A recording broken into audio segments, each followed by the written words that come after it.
Então o livro de Atos, ele tem a explanação da palavra. O livro de Atos tem o ensino da palavra. O livro de Atos, irmãos, dos apóstolos, quando se inicia o livro, mostra Jesus depois de 40 dias ressurreto. E os apóstolos olhando para ele e ele subindo aos altos céus. E tem a apresentação de anjo. O livro de Atos dos Apóstolos, no capítulo 2, já mostra, como o presbítero Wilson falou de manhã, uma igreja que ora. Porque se convoca, porque Jesus diz, ficar em Jerusalém, até que do alto seja revestido de poder. Pedro com os demais apóstolos, e ali com os seus discípulos, que alguns dizem que já se passava de mais de 70, mas enfatizando 70 qual Jesus escolhera. Eles começam, irmãos, um ciclo de oração e começam a orar, e começam a buscar a face do Senhor. Mas o texto vai dizer que permanece apenas 120. Creio que os 70, mais os discípulos, mais algumas mulheres e mais outros. Irmãos, a igreja de Deus começa a ser revelada no livro de Atos dos Apóstolos. E a igreja de Deus, quando é revelada no livro de Atos dos Apóstolos, ela já é revelada através de oração, dizendo, uma igreja que é viva, uma igreja que glorifica, que exalta, começa a orar. Uma igreja que busca a face do Senhor, ele não vem para a casa de Deus só pedir algo, ele começa a prostrar o joelho e buscar a face do Senhor, porque está sobre uma promessa. E o livro de Atos dos Apóstolos estava sobre uma promessa, que Jesus subiu, mas que do alto viria um consolador, viria alguém que cuida, viria alguém que vai fazer algo na vida daqueles que permanecem em oração. Me ajuda no microfone aí. Irmãos, e a Bíblia, irmãos, vai dizer que chega certo momento que desce línguas repartidas como de fogo. E começa a tocar, e começa a batizar, e começa a fazer o sobrenatural. Sabe o que eu estou dizendo para você? Que essa noite Deus está com saudade de ouvir a tua oração. Deus está com saudade de ouvir quando você se prostra e busca a face dele, quando você entra no quarto, porque eles estavam em um cômodo fechado. Alguns vão dizer que eles estavam naquele cenáculo que Jesus fez a última ceia, se reunindo e ali orando. O mesmo momento que Jesus celebra a ceia, é o mesmo lugar que o povo se reúne para orar. Alguns dizem que a casa de Maria, mãe de João Marcos, estavam ali orando, buscando a face do Senhor. E o poder desce no meio daquelas pessoas. E aí você entra num culto como esse, só vem porque o pastor, ou porque irmão, ou porque eu necessito vir.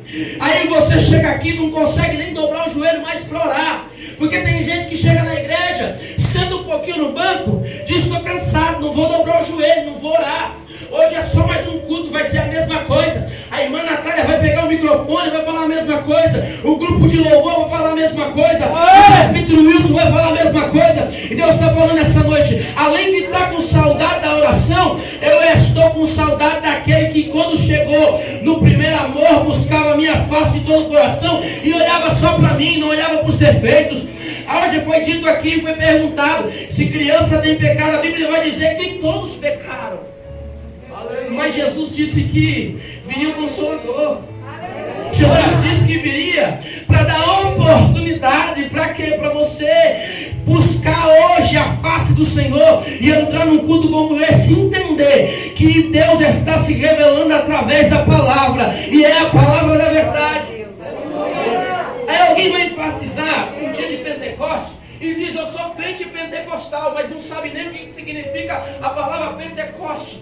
Os judeus, irmãos, nesse momento, no prazo de 50 dias, porque a primeira festa que tem é a festa da Páscoa. O que era a Páscoa? Os judeus estavam oprimidos lá no Egito. Deus vem e ouve a oração, e Deus vai e levanta Moisés para libertar o povo. Os irmãos sabem das pragas, e quando se chega até a praga final, que é a morte dos primogênitos, Deus fala com Moisés e fala assim, fala para ungir a porta, e fala para entrar lá, depois do animal que foi sacrifício, ungir com sangue, o animal que foi sacrificado, comer, e lembrar de mim através de ervas amargas, dizendo, na amargura sofri, mas o Senhor está libertando. Então o dia, irmãos, da Páscoa não é só o nascimento de Cristo, ou a morte de Cristo, ou alguma coisa que é semelhante a isso. Está falando que Deus deu oportunidade para liberdade. Deus deu oportunidade para livramento. Quando Jesus morre na cruz e ressuscita, Ele está dizendo: lembra da Páscoa no Egito que eu fiz com o povo? Eu estou fazendo de novo e estou dando liberdade para entrar no meu tempo. O véu se rasgou e eu quero que vocês se tornem verdadeiros adoradores, que adorem em espírito e em verdade. A Bíblia diz, irmãos, e engraçado, quando você vai estudar os textos bíblicos, vai dizer no Evangelho de João, capítulo 21, que Deus faz perguntas a Pedro sobre apacentar a igreja. E no final ele fala e Pedro pergunta de um certo que era João, e esse? Não, esse vai ficar até o fim, porque é para relatar, porque é para ainda ter revelações para dar para ele. E o final do livro vai dizer assim, que tudo que Jesus fez, se fosse colocado em um livro, ou nesse livro, não iria caber. Passa-se 40 dias. 40 dias que Jesus está ali. Fala-se essa passagem. Jesus sobe do alto. O povo entra naquele cenáculo, começa a orar. E cai-se no dia de Pentecostes. Aí tem gente que diz que o Pentecostes é a manifestação do Espírito Santo. Sim, hoje, como crentes pentecostais que somos, estamos ligados a isso.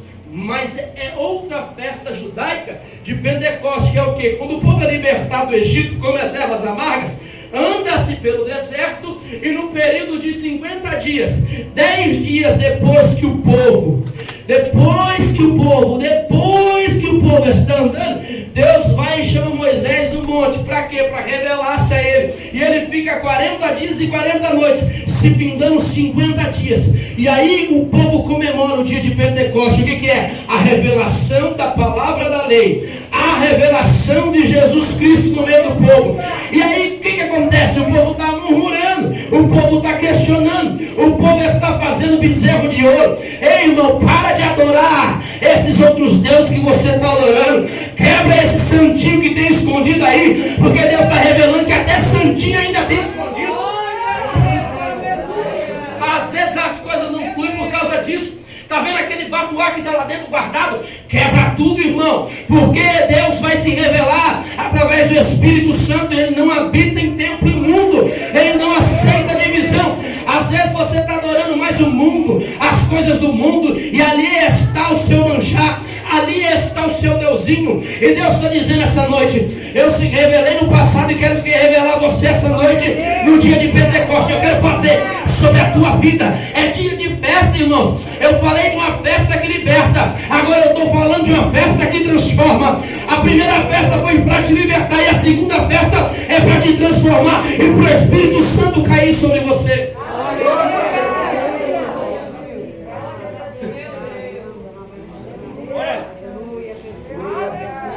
O livro de Pentecostes é tão completo, e tem gente que não entende que no Atos dos Apóstolos, capítulo 5, o povo está reunido, porque já houve milagres através da vida de Pedro, já houve manifestação do poder através dos apóstolos.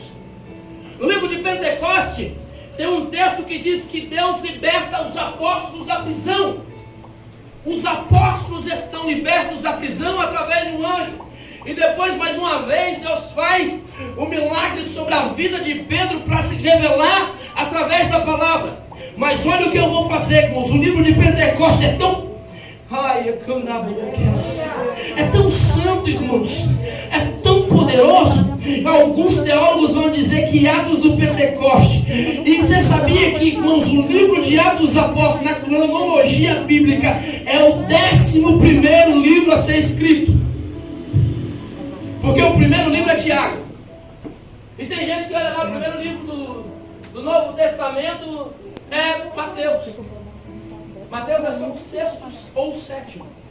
O segundo já é Paulo entrando, escrevendo a carta a Gálatas. Preste atenção. Preste atenção. E a manifestação de João, quando é dito que Pedro ia apacentar a igreja, é um dos últimos livros a serem escritos, o número 17 e o número 18 de 27. Então, quando Deus se revela através da oração e se revela através da igreja, ainda não tinha sido o relato das coisas que João viu e das coisas que João falou. E eu entendo que quando você viu e das coisas que João falou, e eu entendo que quando você vai no concílio de Jerusalém, era uma reunião. Lembra quando tem reunião de obreiro na sede? Quem lidera a reunião é Tiago, irmão de João, que outrora não acreditava no seu irmão, mas ele começa a acreditar, e ele é o primeiro a escrever. Vou relatar, porque Deus me revela. E o livro, irmãos, é exortativo, porque ele vai falar que aquele que domina a língua, domina o bem. Maior, irmão, sabe por quê? Porque na igreja tem muita fofoca, a igreja tem muita contenda, a igreja tem muita dissensão, a igreja tem muita acusação, a igreja tem muito apontamento, a igreja me disse que olha para o irmão, que não aceita isso, que não aceita aquilo. Aí Deus permite que o primeiro livro de revelação é um livro de exortação para ensinar como o crente tem, mas é um livro que também vai dizer que a fé sem obra é morta. Porque ele vai dizer para você dominar a sua língua. Aí ele vai dizer para você fazer a obra. E ainda ele vem com o bálsamo dizendo assim, ó, aquele que pecar, mas que se arrepender, recebe a misericórdia. Glória a Deus. O primeiro livro do Novo Testamento. Aí nós chegamos no Atos dos Apóstolos, que é o de número 7. E aí ele vai em Atos dos Apóstolos capítulo 5, Ananias e Zafira. O povo reunido, o povo já entendeu, porque exortou através de Tiago. Preste atenção, exortou através de irmão de Jesus. Não é Tiago, irmão de João, porque esse já morreu. É Tiago, irmão de Jesus. E ele viveu, andou com Jesus. E ele começa a exortar. E aí vem o Atos dos Apóstolos. E o povo se reúne, começa a vender as suas posses. Começa a dizimar com alegria. Começa a ofertar. E aí tem uns teólogos, igual disse o pastor Eliseu Rodrigues, os teólogos bem abestalhados, que falam assim, Pedro com os outros apóstolos, quando convocou aquilo ali, se enganou. Eu falei assim, mas a Bíblia tem engano? A Bíblia tem engano, irmãos? A Bíblia é imutável, porque Deus é imutável. E no final do livro de Apocalipse vai dizer que nem um tio, nem uma vírgula se coloca ou se acrescenta, ou se tira. Então, Ananias e Zafira, imagina os dois, tendo uma posse, uma fazenda, vamos vender, é muito grande o dinheiro que a gente tem, nós vamos dar lá no pé dos discípulos, vamos dar o sustento para eles. Eu imagino, conjecturando comigo, irmãos, eu falo muito de picanha, né? Mas vamos colocar aqui, comida de rico, caviar. Eu imagino eles ali assim, vamos guardar um pouquinho para a gente comer aquele caviar. Vamos guardar um pouquinho para a gente comer o melhor. A gente chega lá para eles, eles não vão saber. Eu falei que o livro de Atos dos Apóstolos é santo. E é um dos livros mais santos da Bíblia. E é o livro que revela a descida do Espírito Santo para habitar aqui. Porque outra hora ela descia e subia, descia e subia. Mas a revelação do Espírito Santo permanece e está aqui essa noite. E aí, irmãos, eles mentem. O texto bíblico vai dizer que primeiro chega Ananias, está aqui em minhas posses. E Pedro levanta porque mentis ao Espírito Santo. Vai morrer. E morre. E quando ele morre, ele levanta o rapaz e é enterrado. E ele já combina, vai você primeiro, depois eu vou. Já combinou com a mulher, eu vou na frente, faço a minha média e depois você vai. Depois vai sair para a galera. E aí vai dizer que Zafira chega. E está aqui as posses. Aí ela falou assim, olha lá, tá vendo aquele monte lá de pedra lá? Tá vendo aqueles rapazes lá? Sabe o que eles estão fazendo? Enterrando teu marido. Sabe por quê? Porque Deus é santo. Deus não muda. Porque Deus se revelou através da palavra. E o poder de Deus é um poder que corrige e repreende aquele que ama. Mas por que você está mentindo ao Espírito Santo? É duro, né, irmãos? Mas Deus está dizendo, por que você mente? Por que você mente para o Espírito Santo? Por que você ainda anda nas práticas antigas? Por que você, quando está sozinho no teu quarto, ainda faz aquilo que não agrada a Deus? Por que você ainda enche a sua boca para falar palavras torpes, palavrão, para acusar, para apontar, para fazer aquilo que Deus não se agrada? Porque Deus é santo. Eu imagino nos dias de hoje, se a manifestação do Pentecostes, porque ali já estava no começo e Deus precisava exortar a igreja, fosse nos dias de hoje, alguém chegar perante o altar dizendo, está aqui, eu faço isso, eu faço aquilo, olha aqui, estou ajudando, pastor, está ajudando nada, é hipócrita. Ah, irmão, vou fazer isso aqui, está ajudando nada, é hipócrita. Aí já pensou, irmão, se Deus agisse como ele agia no Atos dos Apóstolos? Eu vi o pastor Eliseu Rodrigues dando uma ministração dessa palavra e ele falando que não sobrava um dentro da igreja. Não sobra um, irmãos. Eu perguntei hoje para o Juarez, o Juarez falou assim, que não sabe é pecado. Não sabe é pecado. O Juarez ficou bravo aqui, irmãos. Eu quase chamei a polícia para o Juarez. E ele falou que não entra pecado. Eu perguntei, você pecou? O Salmo não tem pecado. Juarez ficou bravo aqui, moço. Eu quase chamei a polícia pro Juarez. E ele falou que não entra pecado. Eu perguntei, você pecou? Você já pecou? Você tem pecado? Ele tem. Quem tem pecado aqui? Todo mundo tem. Mas tem uma diferença. Tem uma diferença. Jesus se manifestou.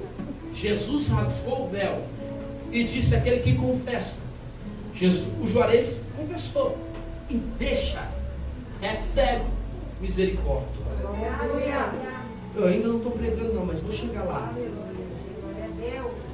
E a Bíblia, irmãos, vai relatar, e alguns teólogos dizem que quando chega em Atos dos Apóstolos capítulo 9, que tem a manifestação do Espírito de Paulo que fazia coisas ruins, até o versículo de número 32, já se passaram períodos de mais de 30 anos. Como assim?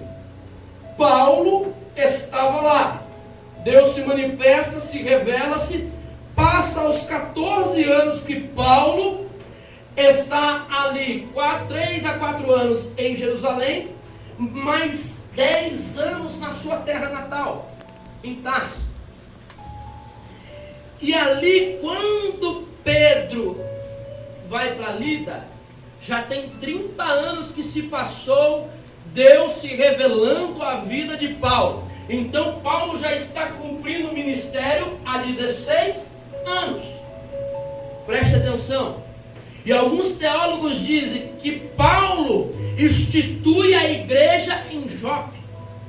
E ele levanta Dorcas. Sabe por quê? Porque, irmãos, Jope era uma cidade litorânea. Era uma cidade que era mais próxima de Israel, mas era dominada pelos romanos.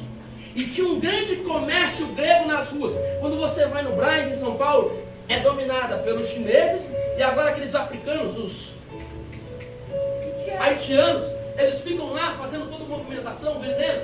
Então, irmãos, e são povos humildes. Você vai ver que o chinês come no meio da rua, mas tem gente que gosta de falar mal do chinês, mas Deus falou que criou todos os seres humanos, toda a criação pertence a Deus. Então, quando você fala mal do chinês, você está falando mal de Deus, porque Deus que criou. Você está entendendo?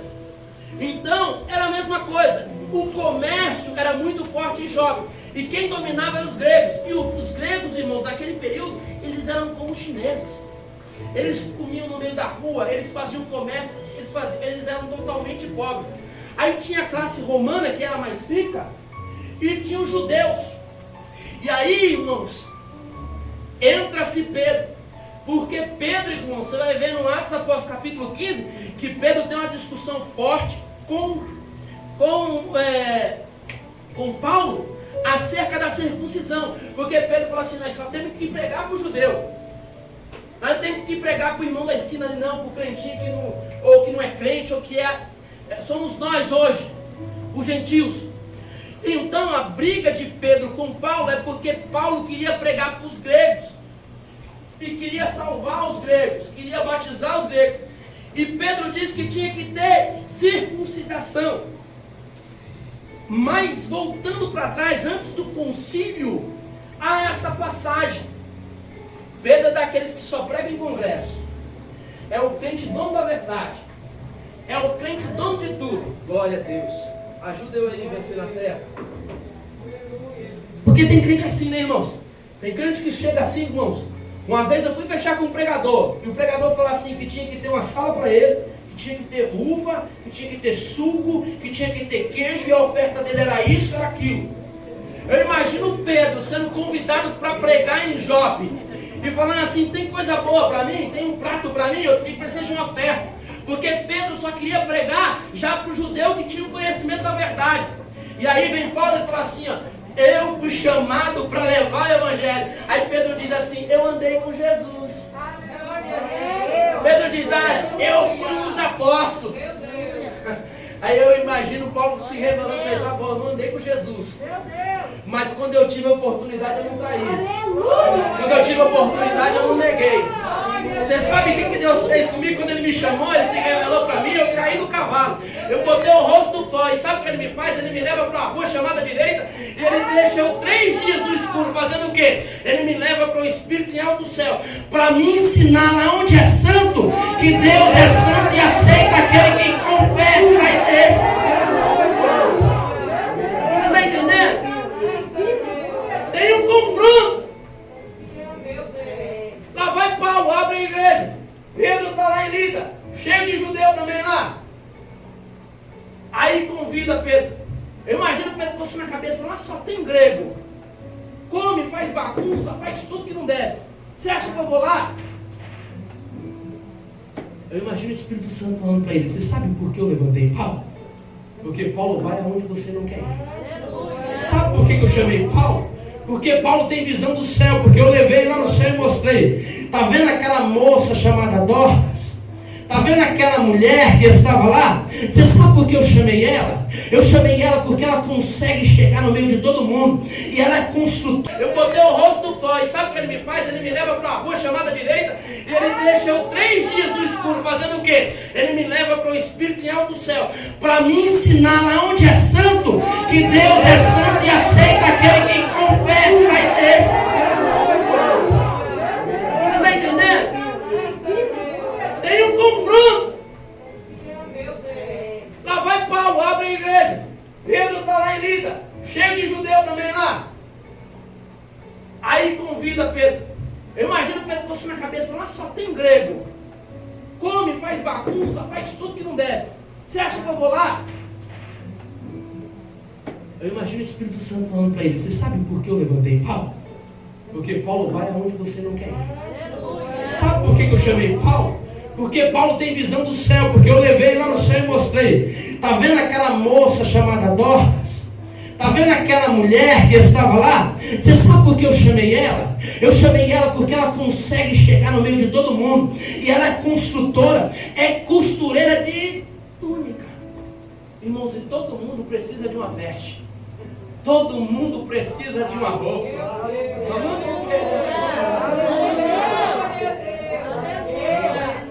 Irmãos, você não entendeu ainda? Deus está vindo aqui essa noite. Ele quer colocar vestes novas em você. E Ele levanta quem quer para se revelar através da palavra.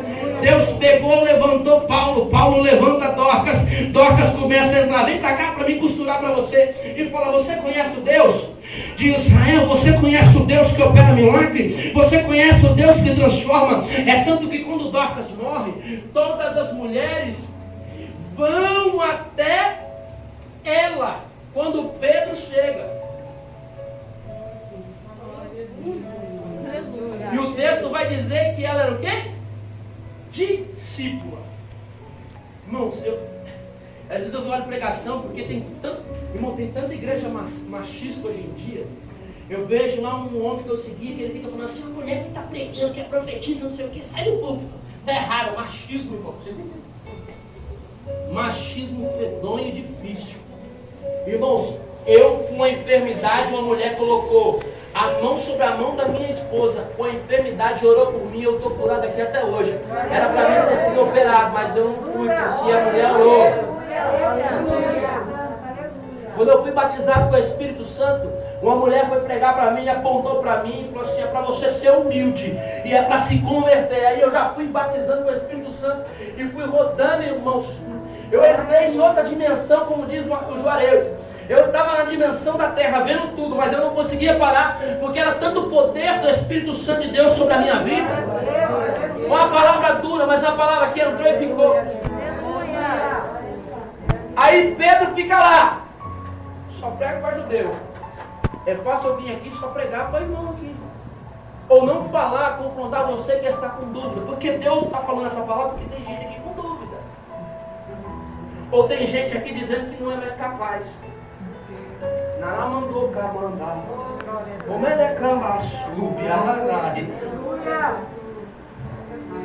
Pois eu imagino Tabita, Dorcas.